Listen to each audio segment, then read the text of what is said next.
Assalamu alaikum. Chapitre de superposition des ondes, partie 2. On a vu dans la partie précédente la définition de l'onde. L'onde est un mouvement périodique qui transfère l'énergie mais pas la masse ou la matière. L'onde selon le type peut être longitudinale ou transversale. L'onde selon la nature peut être mécanique ou électromagnétique et l'onde est caractérisée par son amplitude, sa période, sa fréquence, sa longueur d'onde et sa vitesse de propagation. T est égal T sur N, F est égal N sur T et V est égal lambda fois F. À la fin de cette partie 2, vous devez être capable d'identifier les points qui vibrent en phase et ceux qui vibrent en opposition de phase-antiphase. Points qui vibrent en phase et en opposition de phase-antiphase. Imaginez un jongleur qui lance et relance verticalement deux petites balles. Si les deux balles passent simultanément par le point le plus haut et par le point le plus bas, nous disons que les deux balles se déplacent en phase. Mais si au contraire, à l'instant où l'une des balles est au point le plus haut et l'autre se trouve au point le plus bas, nous disons que les deux balles se déplacent en opposition de phase et inversement. Ce qui concerne les ondes. Si deux points ont le même état vibratoire, alors ils sont en phase. Ça veut dire que ils atteignent leurs positions les plus élevées et leurs positions les plus basses simultanément et ils possèdent le même sens de vibration à tout instant. Mais si les deux points ont un état vibratoire opposé, alors ils sont en opposition de phase. L'un atteint sa position la plus élevée et simultanément l'autre atteint sa position la plus basse et ils possèdent deux sens opposés de vibration à tout instant. Remarquez cet exemple. Remarquez que A et B vibrent en phase, puisque ces deux points atteignent leur position maximale au même temps.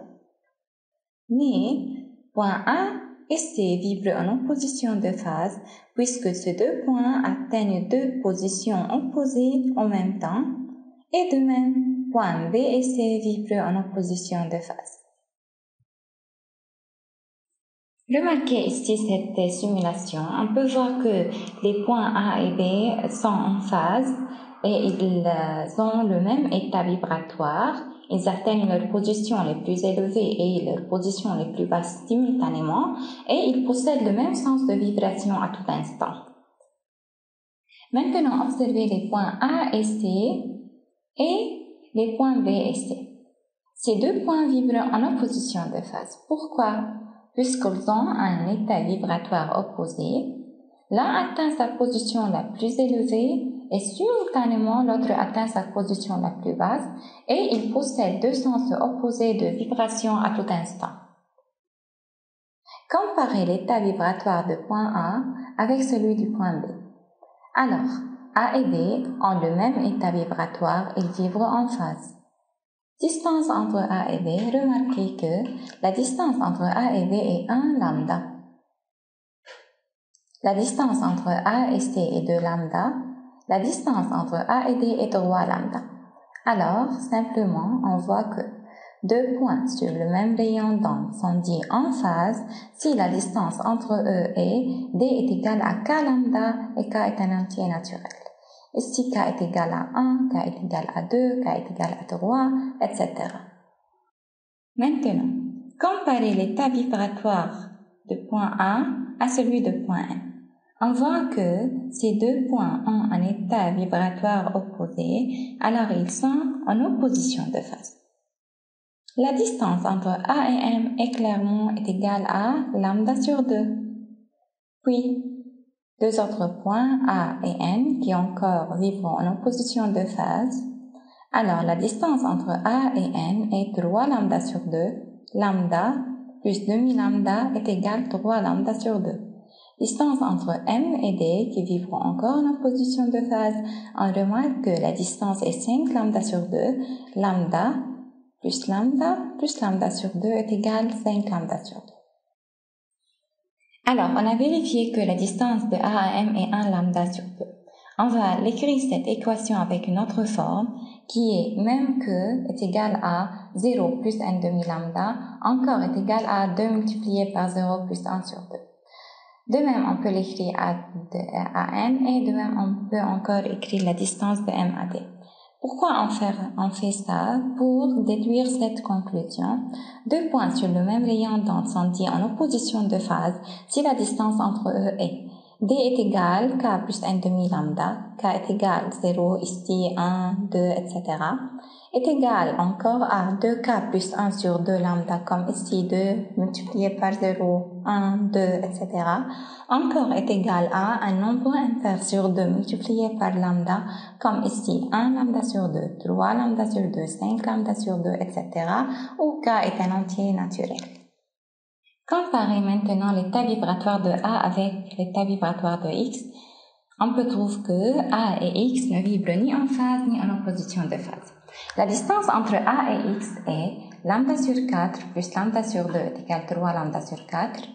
Et la distance entre X et C, on peut le calculer, 5 lambda sur 4, etc. pour trouver la distance entre A et Z, 7 lambda sur 4. Ces points ne vibrent ni en phase ni en opposition de phase. Pourquoi? Car la distance entre eux est différente que le multiple de lambda et la distance entre eux est différente que le nombre impair multiplié par lambda sur 2.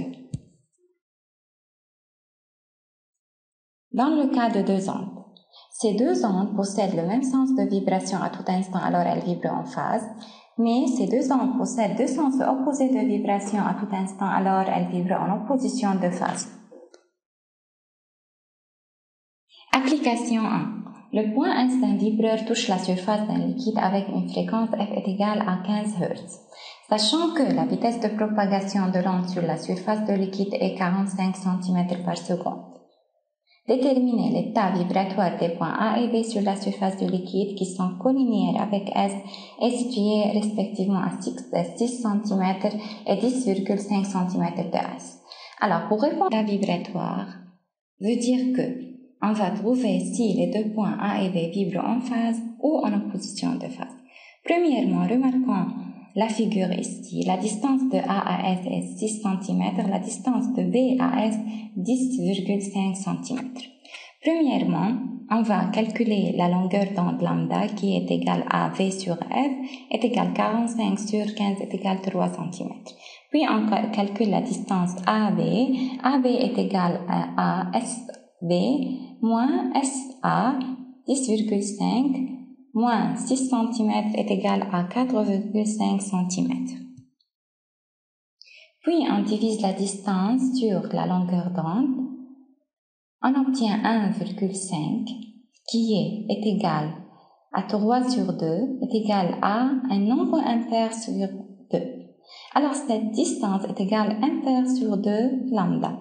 Selon la règle, A et B vibrent en opposition de phase. Alors, on a vu que si deux points ont le même état vibratoire, alors ils sont en phase. Si deux points ont deux états vibratoires opposés, alors ils sont en opposition de phase ou antiphase. Deux points sur le même rayon d'onde sont dits en phase si la distance entre eux et D est égale K lambda, K est un entier naturel. Deux points sur le même rayon d'onde sont dits en opposition de phase si la distance entre eux et D est égale à K plus n demi lambda est égale à K plus 1 sur 2 lambda est égal à 1 pair sur 2 lambda K est un entier naturel. À bien étudier ces points. C'est la fin de la partie 2. Merci et au revoir.